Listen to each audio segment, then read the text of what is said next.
भारताचे माजी पंतप्रधान, देशाला प्रगतीच्या शिखरावर नेणारे दूरदृष्टीचे मुत्सद्दी नेते, प्रतिभासंपन्न कवी तथा भारतरत्न स्वर्गीय अटल बिहारी वाजपेयी यांची जयंती आणि सुशासन दिन कवठेमहांकाळ येथील भाजप कार्यालयात गुरुवार दिनांक 25 डिसेंबर रोजी मोठ्या उत्साहात साजरा करण्यात आला।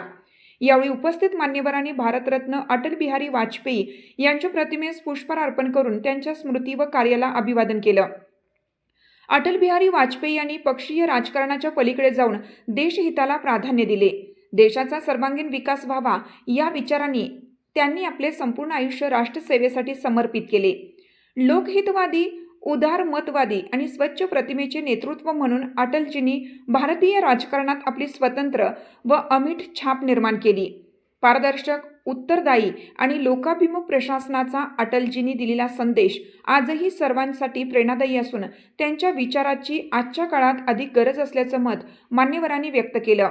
या प्रसंगी कुचीगावचे तंटामुक्त अध्यक्ष सचिन पाटील, भाजपचे जिल्हा सरचिटणीस अनिल लोंढे, जिल्हा कार्यकारिणी सदस्य धनंजय शिंदे, भाजपचे तालुका अध्यक्ष उदयनराजे भोसले, तालुका सरचिटणीस राजू आटपाडकर, विशाल भोसले, प्रदीप जाधव, सचिन पाटील, नानासाहेब पाटील, राम पाटील, सुनील पवार, विशाल सूर्यवंशी यांच्यासह भाजपचे पदाधिकारी व कार्यकर्ते मोठ्या संख्येने उपस्थित होते। कवठेमहांकाळ वार्ता न्यूजसाठी मुख्य संपादक जगन्नाथ सकट।